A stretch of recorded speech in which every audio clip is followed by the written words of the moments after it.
Thanks for joining in today. We're rolling right into Houses of the Holy Side 2, but if you missed the Side 1 reaction, the link will be below for you, but that's for afterwards. You know, if we learned anything from Mr. George Harrison, it was to be here now. And lucky for you, this is the best place to be on the entire internet. What's song 1 of Side 2? Number 1, Dancing Days.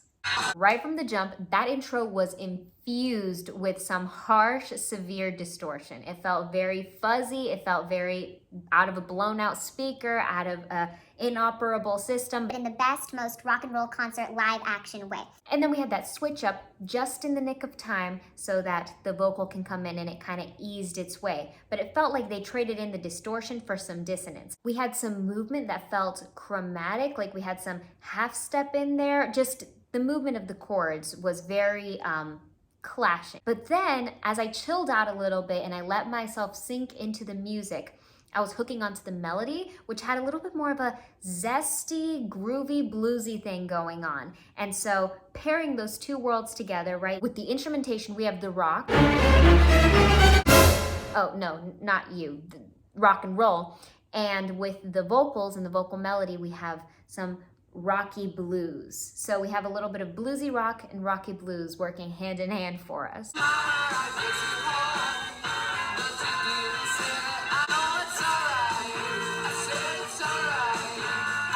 I love how we have moments like that where the vocal melody and the instrumentation, or the movement down in the instrumentation, pair up. They sync up a little bit. It was definitely appropriately titled Dancing Days because it had me dancing, especially when I focused on the groovy aspects. But then, you know, I kind of went crazy when I focused a little more on the heavier rock aspects and the way that they were able to fuse these two, and they didn't necessarily meld together in a perfect world. They just both were able to coexist and create a new sound. But it wasn't like they were two separate things. It was more like a Venn diagram, and that space in the middle was occupied by the percussion. So that's why my hat's off to this incredible job the percussion did, because it was hard. It had to keep on track for not just one, but both, and they couldn't be going in more opposing directions. So tying that all together, it turned out to be wonderful. Number 2, Dire Maker. I don't know if I butchered that. Listen, there's all these apostrophes all over the place, okay? I don't know.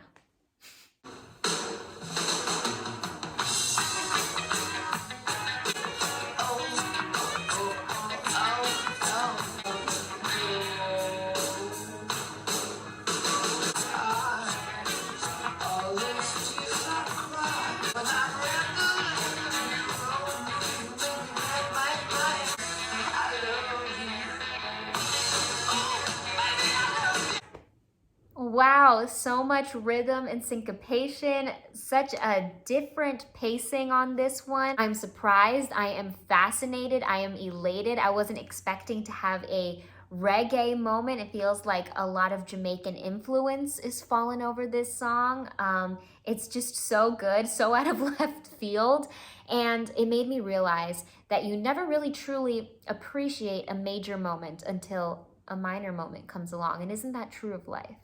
Well, okay, that isn't entirely true because I really do appreciate minor moments. I actually really live for them. I love a good minor chord, minor scale, a song that lives in a minor, or a song that has a minor drop off. And, you know, we had this here, but it made me realize that in track 1, we were so flooded and inundated with major. It was just existing only in the major. And I didn't even realize that while it was going on until cut to here. We have that minor chord that just fuses so well with the whole ambiance that's set with this song. It's so good. It's so refreshing.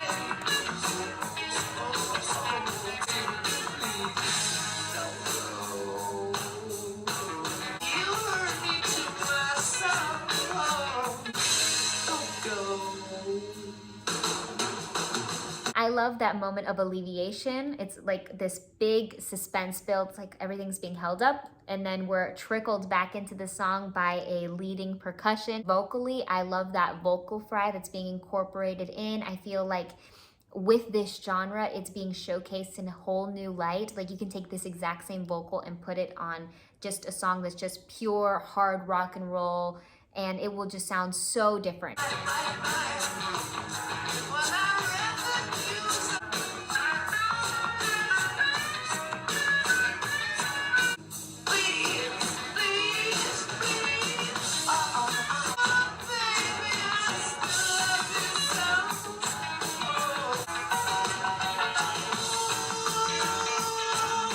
was this one percussive element that really captured my attention. It was like it created this imagery of Velcro being like unlatched or unattached, like and then being put back together and being ripped up, and it was just so satisfying. It made me feel so good. In a nutshell, fantastic.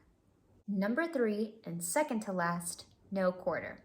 Which honestly would be a terrible position to be in if you're trying to park at a meter. That was a jump scare for sure. That was intentional. But I love when we have Pink Floydian moments outside of Pink Floyd. The ambient, cosmic nature felt even more so underwater with this specific one because of that specific bouncy reverb. It felt like waves or like ripples when you're trying to speak underwater. It's like sonically, that provided a similar feel to a marimba type of instrument. But alas, that was all one big setup for them to come and knock us out when we were least expecting it.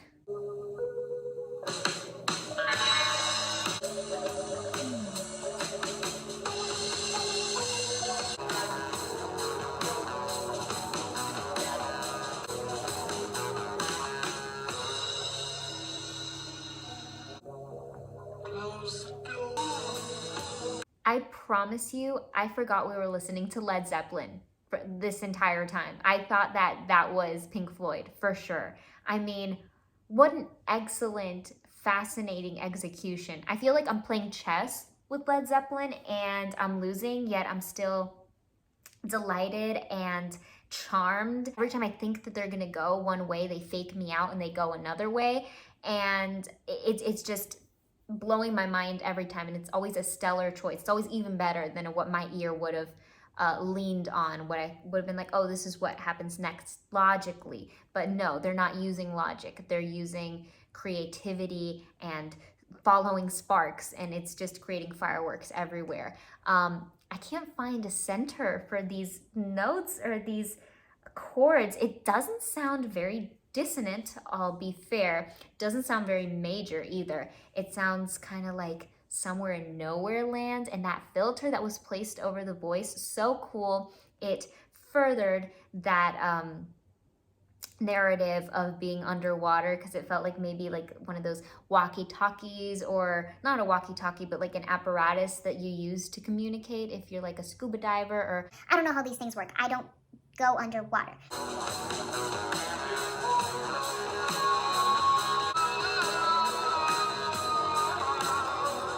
And that heavy distortion on the guitar line is past the point of fuzz. It's almost spiky. Sounds very sharp and very barbed wire.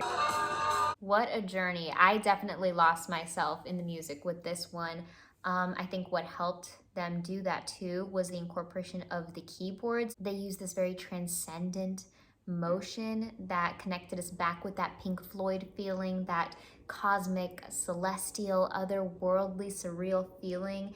And then we had a moment where it felt like a cyclone of music, of notes and pitches just surrounding us. We had a lot of trills. We had some motifs being brought about with the guitar line. And lying like a perfect waterbed underneath everything, we had that feeling that was set at the very beginning, that watery, bubbly sound, and it was just all chaotic, but they made it liquefied so it didn't feel like all these worlds coming clashing together. They all fit like a puzzle piece, and there wasn't any moments of hiccups, there wasn't any awkward weirdness, there wasn't even really any disturbing tension. But when you open it up and you try to dissect everything, every sound, it feels like sounds that wouldn't go together as well as they do. Número 4 y último, The Ocean. Y el título de este explica tanto de todos los sonidos que oímos en la última canción.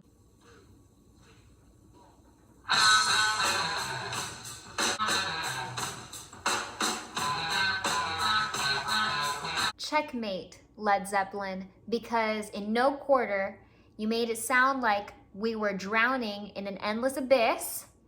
And here, with a song called The Ocean, we're back to some hard rock and roll, which I feel like we haven't even seen on this side yet. This is the most rock we've felt, and I wasn't expecting it. Yet again, this is what I was expecting from the beginning, but certainly not after the journey we've taken, and not on a song called The Ocean. But it makes so much sense because they're bringing it all home. This is the last song. It's tying everything together. Genius. I'll never question you, Led Zeppelin, ever.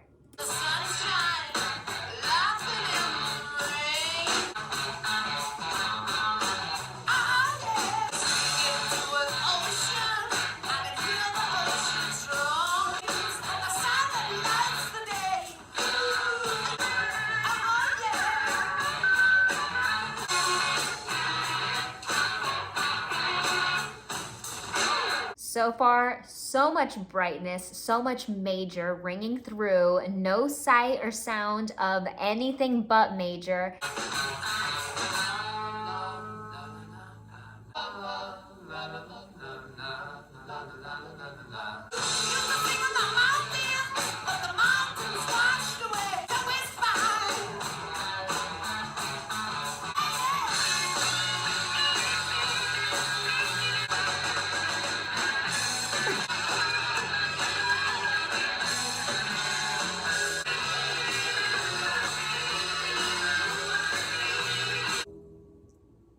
Well, they threw their last chess move at us, this last unexpected play with that total vocal isolation. We had some a cappella harmonies that just rang through so wonderfully and unexpectedly, like so many things on this side.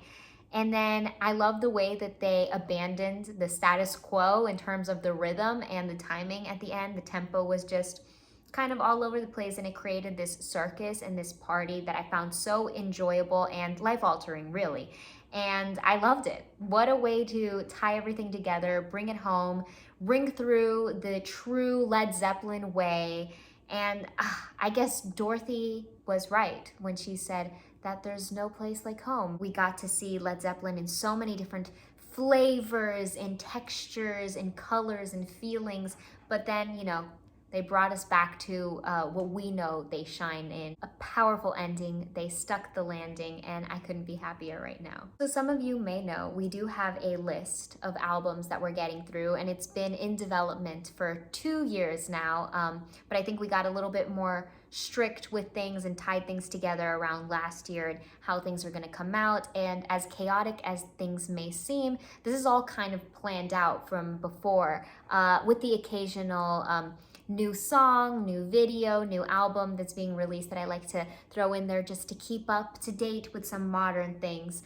But now we are going to venture out of the rotation that we had set, and this is still following the list. I'm still going in order, and we're going to be stepping into some things that I think would be fun for Halloween. Now, these are first listens for me, you have to remember. So these things might not have anything to do with Halloween, and I could be totally wrong. This is my speculation and what I think would be really cool to be checking out for this month or for these next few weeks. So I hope you guys are excited for the material that we have coming soon, coming to you.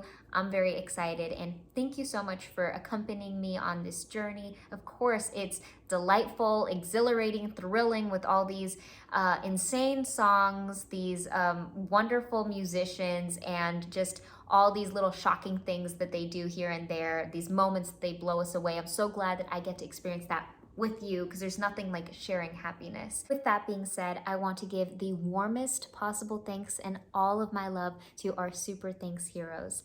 Thank you so very much, Richard Olsen, Marissa Martinez, Paul Edwards, Sweetish Jeff, Ed Myers, Beatles for Sale, and Mr. B. I love you guys so very much. You're the reason that all this is possible, so thank you so very much. I don't deserve you, and I would like to offer you a little piece of my soul in return. I'm sorry, I got cold. Richard, Marissa, Paul, Ed, Jeff, and Mr. B. Oh, and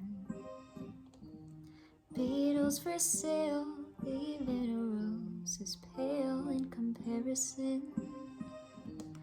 Or a sunset on the horizon, you are far more beautiful.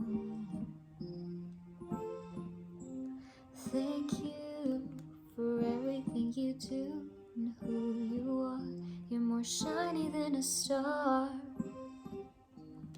You are by far. Thank you. I love you guys with all my heart and soul. I hope you are doing something fun. I hope you're taking care of yourself and following the golden rule here, right? Which is don't let the sound of your own wheels drive you crazy. Take it easy.